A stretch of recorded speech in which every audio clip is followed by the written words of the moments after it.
What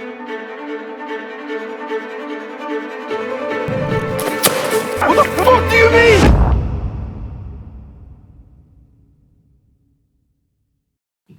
Hi, we're Red Blazer Productions, and we're going to tell you a little bit about our filmmaking journey.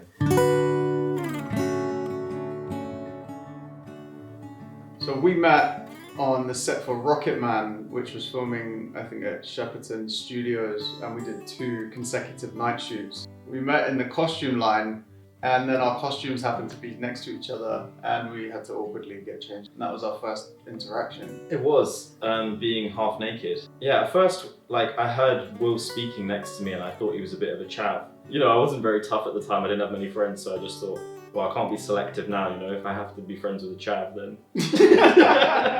You're selling us here, man. No, I'm joking. No, it was a great experience, and we realized straight away on these 2 night shoots that we were bonded at the hip kind of thing.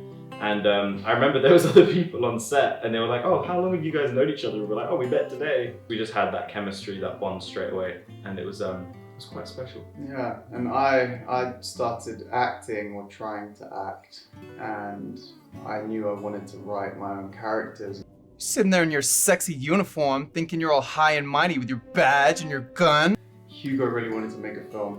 My client doesn't mean that. He had, way more experience with cameras and lighting, and we sort of put our minds together, and we then went on and worked on Hugo's first film. Soul Forest.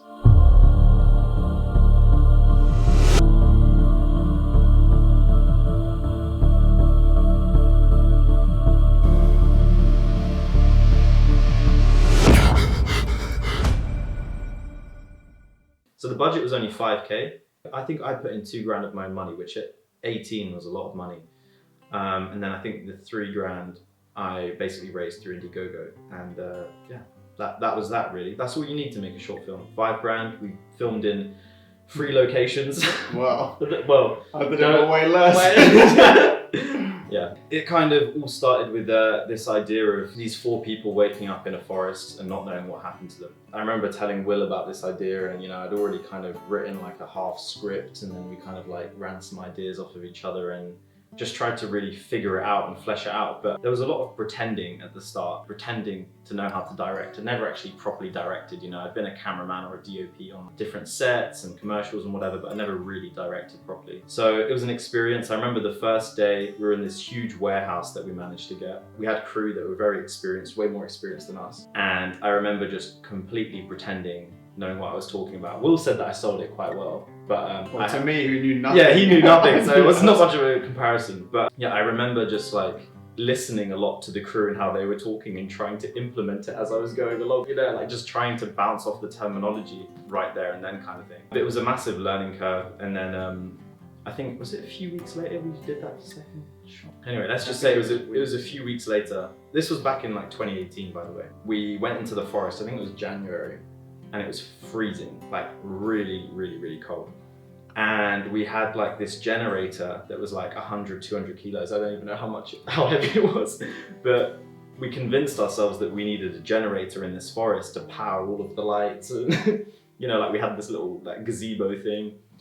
So we were really convinced that we needed all this equipment, a lot more equipment than we actually did need in the end. So I remember my friend and I, Jamie, we were trying to push this generator up the hill whilst everybody else were waiting for you. Waiting for us at the top of the hill, and we literally couldn't do it. We thought we were gonna die because we were pushing this massive thing up a hill, and it was rolling back to us slowly, and we were like, no, we can't risk it.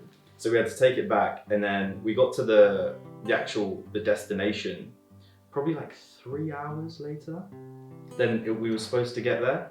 It was supposed to be I told everyone, yeah, it's only a 20-minute hike or something like that. It took us 3 hours to get there. All the costumes, a gazebo, the food. Yeah. It was mad. And then the cruise kit on top of that was insane.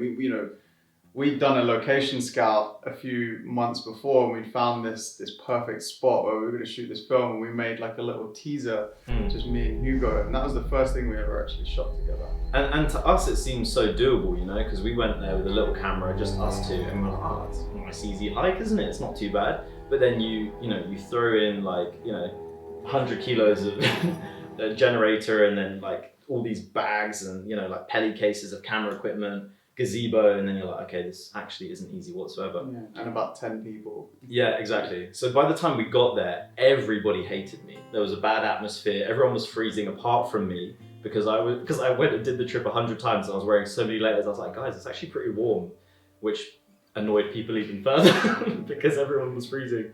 And then we started shooting, and it was the first time this happened to me, clearly, because it was, you know, it was right at the beginning of my career, so to speak. And I just remember it just not going the way I wanted it to go.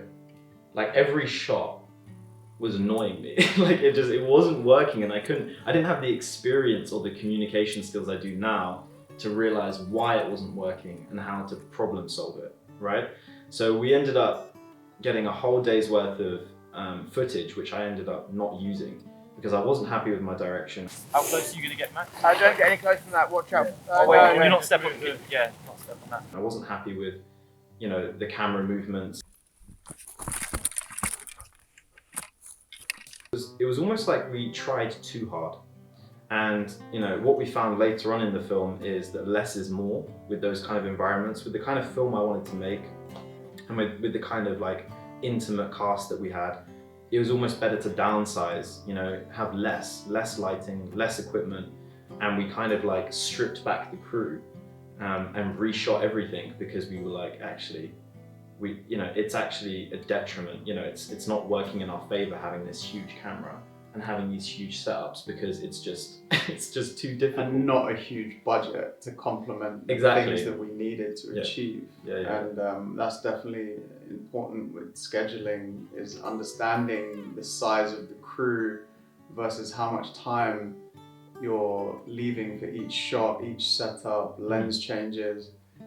But yeah, like, you know, we went back and reshot everything and used a gimbal and his trusty Panasonic GH5, Which sounds ridiculous now. Like, anyone that knows anything about filmmaking is going to be like, there's no way you made a film with a GH5 and a it gimbal. looks great though. I mean, But you can't tell. Yeah. That's what's frustrating about the industry in some respects. You know, we've used great cameras, but there's something about a GH5 on a gimbal that looks really good.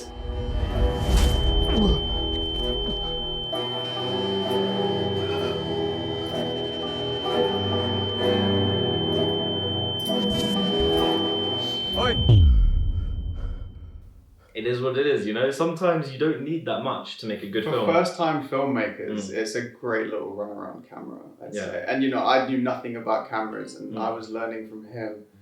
And it was amazing to see what could be produced from a little SLR camera. And yeah, it's a great camera to be working with when you're just starting out. So if anyone's out there thinking, you know, I don't have a huge budget, but I've got this film that I want to make, you know, you don't have to focus too much on fancy equipment, especially at the start, because at the end of the day, it's how you use the equipment and what equipment works best with the kind of film you're trying to produce. Like that's the main point. Yeah, and knowing how to balance the light and knowing the freedom that you're going to leave yourself in the color grade, so you can create the mood that you want using the bare minimum. Yeah, but at the end of the day, Soul Forest, as a short film, first debut short film, I was actually 18 when I started it. So I was young, and it ended up being fairly successful. You know, as a short film, it won quite a few awards, and it was really well received by people that had viewed it. I mean, it doesn't have a million views or anything, but It might after these videos, but I think most importantly, it set the tone for you as a filmmaker and the style of films that you want to make, because you're into that psychological dystopian, those kind of narratives and concepts, and you know, everything you've made, apart from makeup. apart from makeup, I was gonna say, apart from the biggest film that we've made. Yeah. I'm really...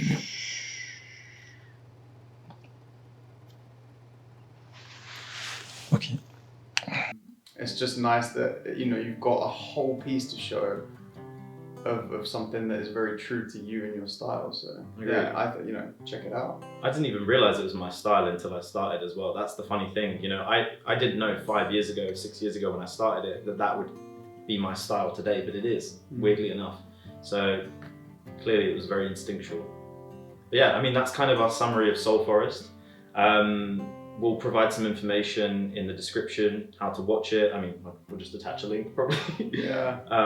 But yeah, give it a watch. First debut short film. Will was helping me co-direct, and it was a good experience, a lot of good memories. Shout out to everyone involved as well, you know, all the cast, the minimal crew, and everyone that actually participated to the Indiegogo campaign, because I did have a campaign for that. Once we're talking, you won't be able to hear it. Might be able to.